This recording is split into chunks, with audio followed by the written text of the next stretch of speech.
तो जो महागठबंधन का जो शोर था, जो उनका परसेप्शन बना हुआ है पहले से, जो जंगल राज का परसेप्शन है, जो उन लोगों की दबंगता वाली छवि, वो छवि के अनुसार से वो हवा बनाने में कामयाब है, लेकिन उसको बूथ पर या वोट में कहिए बदलने में वो नाकामयाब रहे। देखिए, तेजस्वी यादव का सबसे पहला रहा कि अपने परिवार को संभाल नहीं पाए, भाई उनके अलग दिखे, जो लोगों की मानसिकता पर गया कि जब भाई ही इनके अलग है, एक पारिवारिक मामला भी लोगों को सर चढ़ करके बोला। अगर कांग्रेस के साथ अगर गठबंधन नहीं किए हुए होते आरजेडी के लोग, अगर कांग्रेस को छोड़ के लड़े हुए थे, आज ये दृश्य से आरजेडी को अलग दृश्य रहता। लेकिन अगर आरजेडी का कोई लुटिया डुबाने वाली पार्टी है तो वो कांग्रेस पार्टी है। परिवारवाद को भुनाने में वही परसेप्शन देखिए कि नीतीश कुमार ने, बहुत सारे लोगों ने दबाव बनाया कि अपने बेटे को राजनीति में लाइए, तो उन्होंने स्पष्ट मना कर दिया कि मेरा बेटा राजनीति में। परिवारवाद वाली राजनीति नीतीश कुमार ने कभी नहीं की है। हाँ। ये बड़ा उनके लिए एडवांटेज है। एडवांटेज जी। और वही लालू प्रसाद यादव जी ने खुट्टा ठोक के कहा हाँ। कि मेरा बेटा ही मुख्यमंत्री बनेगा। और रही बात, आप बात किया चिराग पासवान जी की, तो चिराग पासवान जी कभी भी बिहार के संपूर्ण बिहार की राजनीति उन्होंने नहीं किया।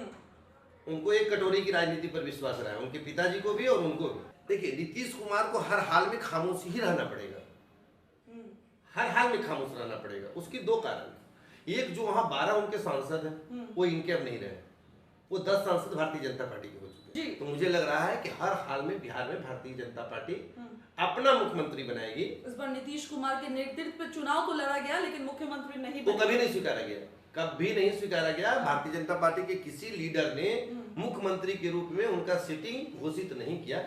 नमस्कार, आगाज फर्स्ट न्यूज देख रहे हैं आप और आपके साथ मैं शकीना मलिक। देखिए, बिहार विधानसभा चुनाव की आज 14 तारीख है, रिजल्ट का दिन है। तमाम लोग जो है अपने अपने दिल और दिमाग को थाम कर बैठे हैं, क्योंकि सुबह से जो है सुबह 7 बजे से लोग वहां पर इंतजार कर रहे हैं। एएन कॉलेज के बाहर भारी भीड़ भी आपने सुबह से देखी। हमारे चैनल के माध्यम से भी हम आपको रुझान बताते हुए नजर आ रहे हैं। सुबह से क्या कुछ रुझान है, आखिर जदयू आगे है या फिर एक बार फिर से चाचा भतीजे की लड़ाई में नीतीश कुमार आगे है या फिर तेजस्वी यादव आगे है, किसकी सरकार बनने वाली है? क्या वाकई में इस बार जिस तरीके से मतदान हुआ है, यहाँ पर सत्ता परिवर्तन के जो नारे लग रहे थे, सत्ता परिवर्तन होगा या फिर जनता ने फिर से एक बार फिर से नीतीश कुमार पर भरोसा जताया? देखिए, इन तमाम बातों पर हमारे साथ अहम बातचीत करने के लिए जन स्वराज के संस्थापक सदस्य विकास कुमार ज्योति जी हमारे साथ मौजूद है। सबसे पहले आपका बहुत बहुत स्वागत है सर हमारे चैनल पर। बहुत बहुत धन्यवाद सर। आज का जो रिजल्ट है, देखिए आज रिजल्ट का दिन है, 14 तारीख है, जिसको लेकर तमाम लोग इंतजार कर रहे थे। 6 तारीख को पहला मतदान होना था, वो हो गया। 11 नवंबर को दूसरा मतदान हो गया और तमाम लोग ये कयास लगा के बैठे थे कि बिहार में सत्ता परिवर्तन होने वाला है। 2-3 दिन से हम ये माहौल भी देख रहे थे कि जो माहौल है वो महागठबंधन की तरफ पूरा रुझान दिख रहा है। क्या कुछ लग रहा है सर आपको?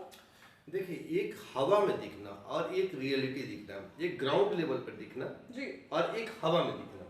तो जो महागठबंधन का जो शोर था, जो उनका परसेप्शन बना हुआ है पहले से, जो जंगल राज का परसेप्शन है, जो उन लोगों की दबंगता वाली छवि, वो छवि के अनुसार से वो हवा बनाने में कामयाब है, लेकिन उसको बूथ पर या वोट में कहिए बदलने में वो नाकामयाब रहे। इसका लाभ एनडीए को मिला था। पहले हम लोगों को, अब तो वोट की स्थितियां रही नहीं कि हम उस पर चर्चा करें कि किसी का बनना है या बिगड़ना है, तो परसेप्शन सामने आ चुका है। जी जी बिल्कुल। तो जो ये हवा बना यार, जो माहौल बना, उसमें लगा कि नहीं, नीतीश कुमार बिहार के लिए जरूरी है। और जो महिला वोटरों का जो अधिकांश झुकाव है, जो 10,000 वाले जो गए उनके अकाउंट में जी, और एक सुरक्षा की भावना लड़कियों में या महिलाओं में, जो एक सुरक्षा की भावना थी कि फिर अगर आरजेडी आता है तो हमारे व्यवसाय चौपट हो जाएंगे, हमारी जो सड़कों पर है वो गुंडागर्दी दिखना शुरू हो जाएगी, और वो गाना के माध्यम से या सोशल मीडिया के माध्यम से वो युवा वर्ग, जो उनके वोटर है, युवा वर्ग ने वो दिखाने की कोशिश किया। इस स्थिति में बिहार को लगा कि नहीं, हम जहाँ हैं वहाँ ठीक है, अगर शांति होगी तो रोजगार भी होगा, व्यवसाय भी होगा, लड़कियां स्कूल भी जाएंगी, महिलाएं सुरक्षित रहेंगी।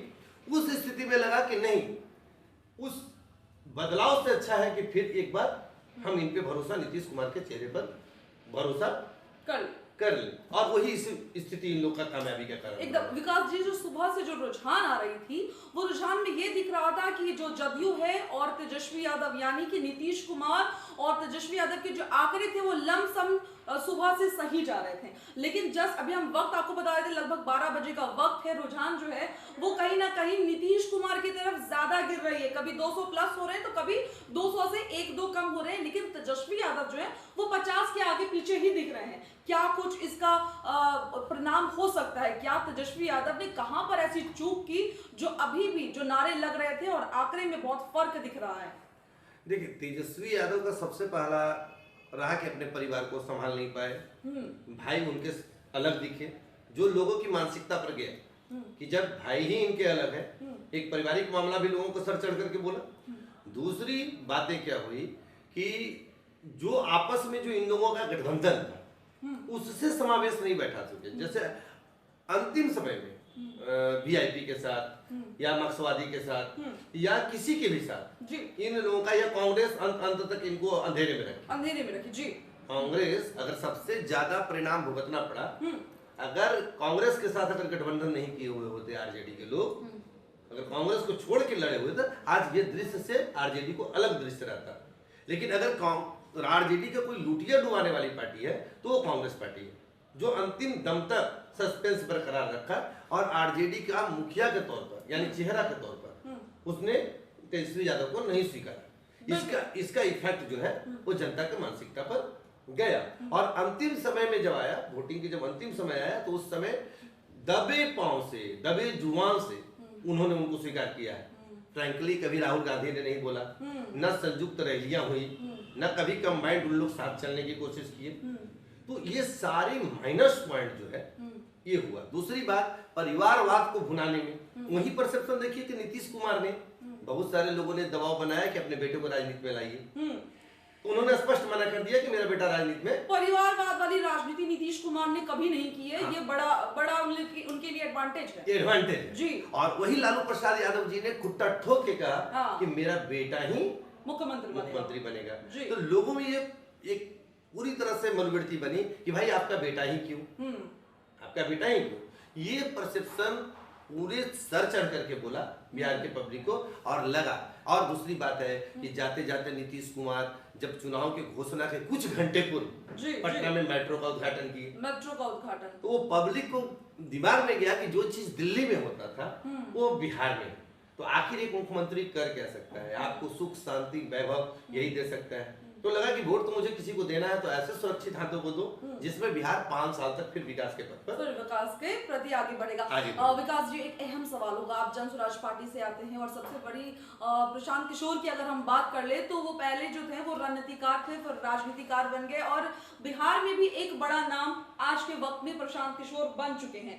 लेकिन उन्होंने चुनाव नहीं लड़ा, पहले ही मैदान छोड़ दिया, यानी मैदान में आने से पहले उन्होंने बैट रख दिया और लड़ना मुनासिब ही नहीं समझा। आखिर क्यों? क्या अगर वो लड़ते तो अच्छी सीटें निकाल सकते थे? जिस तरीके से उन्होंने अपने पार्टी के जिन जिन लोगों को दिया टिकट, वो बहुत जगह पे कमजोर दिखे, लेकिन प्रशांत किशोर की जो राजनीति है शायद वो दबदबा बना सकती थी। क्या लगता है आपको? देखिए, प्रशांत किशोर की राजनीतिक दबदबा जी शायद मुझे लगता है, मैं पार्टी के तौर पर, मैं पार्टी में हूँ, पार्टी का सदस्य हूँ और अब चुनाव खत्म हो चुके हैं, तो इससे वोट बनने बिगड़ने की कोई प्रक्रिया, सच्चाई को स्वीकारने में गुरेज होनी नहीं चाहिए और जीत में जश्न होना चाहिए और हार में चिंतन होनी चाहिए। प्रशांत किशोर जी की जो प्रक्रिया है, प्रशांत किशोर जी ने जो किया, तो मुझे लगता है कि चुनाव के 1 महीने पहले तक प्रशांत किशोर जी का जादू सभी लोगों के सर चढ़ करके बोल रहा था, सर चढ़ करके बोल रहा था। लेकिन ये जादू खत्म कहाँ हुआ, ये मैं बताना चाहता हूँ। आरसीपी सिंह जैसे करप्टेड लोगों को पार्टी में लेना, रामबली चंद्रवंशी जैसे करप्टेड लोगों को पार्टी में लेना, ये इनके लिए आत्मघाती कदम हुआ। दूसरी चीज, इन्होंने बोला था कि जो हमारे आवेदक प्रत्याशी जो आवेदन करता है हम उसी में से किसी को टिकट देंगे, उसी में से। लेकिन बाद में हेलीकॉप्टर लैंडिंग वालों को टिकट बांटा गया सर। वो जो हेलीकॉप्टर लैंडिंग किया गया और जो इनके एक जो सलाहकार समिति के सदस्य थे, जो जेसीपीटी वगैरह का जो बाहरी लड़के हायर जी, वो एक कॉर्पोरेट की तरह लड़के लोगों ने इनको गलत रिपोर्ट दिया। तो जो लड़के ने और जो कार्यकर्ता ने जन सुराज बनाने के लिए पूरे खून पसीने लगाया, उस कार्यकर्ता का टिकट काट दिया गया। कार्यकर्ता हटा नहीं, कार्यकर्ता जन सुराज में ही है, लेकिन कार्यकर्ता ने क्या किया कि मौन, चुप हो गया। मौन धारण कर कि लिया नहीं, और प्रशांत जी ने काम- टिकट दिया है हाँ। तो चलो वोट भी प्रशांत जी ही दे देंगे, वही दे दे। बस। कार्यकर्ता ने सिर्फ इतना किया। प्रशांत जी जैसे लोग लाखों में एक लोग होते हैं। प्रशांत जी के नेचर पर कोई सवाल नहीं, प्रशांत जी के इंप्रेशन पर कोई सवाल नहीं, लेकिन बस वही हुआ। कार्यकर्ता क्या हो गया ना कि भाई जब कार्यकर्ताओं की इज्जत ही आपने नहीं दिया तो टिकट आप दिए हो हेलीकॉप्टर लैंडिंग करके, तो वोट भी आप दिलवा देना। सेम हालात विकास जी एलजेपीआर में भी देखने को मिला। चिराग पासवान पर भी बहुत सारे इल्जाम, आरोप प्रति आरोप लगते आए हैं कि टिकट के जो सौदेबाजी में चिराग पासवान आगे हैं और उन्होंने भी जो इस बार टिकट दिया, क्योंकि आपने जो जिक्र किया कार्यकर्ताओं के सम्मान की बात की, तो हमें लगा कि इस बार की जो टिकट जो बांटी गई है, फिर वो एलजेपीआर हो, आपको आरजेडी हो, तमाम दलों में देखा गया है कि हेलीकॉप्टर लैंडिंग वाले को ही टिकट दिया गया। लेकिन इसमें क्या, प्रशांत किशोर का हमने जिक्र किया, आपने जवाब भी दिया, लेकिन आखिरकार इन दोनों की जोड़ी, प्रशांत किशोर की बात कर ले, ये त्रिकोणीय माहौल एक बन रहा था। चाचा भतीजा और रणनीतिकार प्रशांत किशोर, जिनके बड़े दावे हैं कि नीतीश कुमार को भी उन्होंने ही बनाया है। ये आखिर इस बार खाता खुलेगा जन स्वराज का या फिर नहीं? क्या लगता है सर इस बार के चुनाव में? देखिए, खाता तो खुलेगा, खाता खुलेगा और मत प्रतिशत भी अच्छा आएगा, ये भी निश्चित है। और रही बात किया चिराग पासवान जी की, तो चिराग पासवान जी कभी भी बिहार के, संपूर्ण बिहार की राजनीति उन्होंने नहीं किया है। उनको एक कटोरी की राजनीति पर विश्वास रहा है, उनके पिताजी को भी और उनको भी। कटोरे की राजनीति पर जितना मिल गया।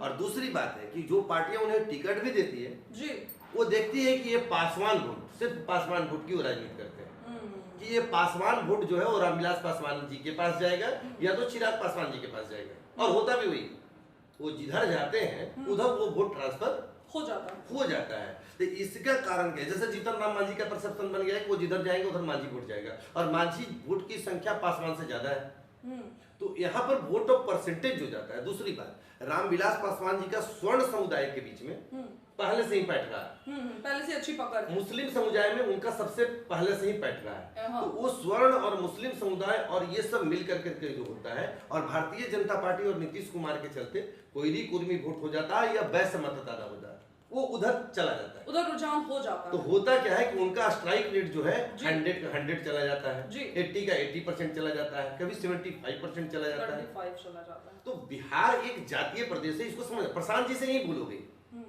पहली तो भूल हो गई, उन्होंने टिकट बोला था कि 3 महीने पूर्व हम घोषित करेंगे, वो उन्होंने नहीं किया। दूसरी चीज, सब लोगों के मन में ये भावना बैठ गई कि कहीं प्रशांत ऐसा तो नहीं कर रहे हैं कि आगे कर करके और ब्राह्मण खुद मुख्यमंत्री ये बन जाएगा।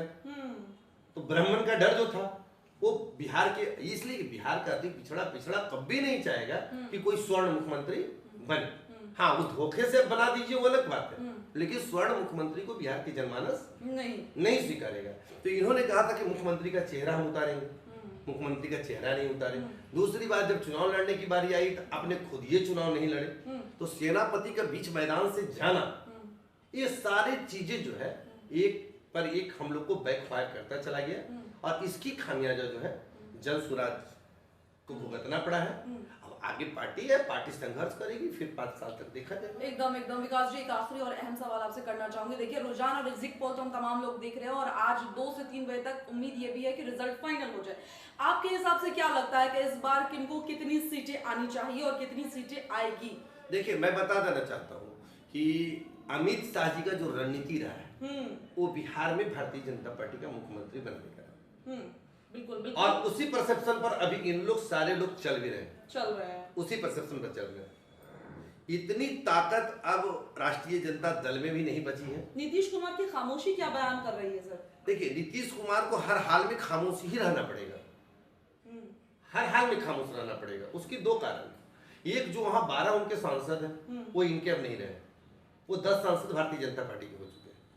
10 सांसद भारतीय जनता पार्टी के हो गए, ये बड़े दावे हैं सर। हाँ, वो हो चुके हैं, इनके सांसद नहीं। तो केंद्र सरकार पर किसी तरह का भय और डर का माहौल नहीं। अब जो आंकड़े आएंगे, अगर आंकड़े 90 का आंकड़ा अगर भारतीय जनता पार्टी छू देती है जी, और 22 का आंकड़ा आपका आ जाता है एलजेपीआर का, तो 112 सीट हो गए।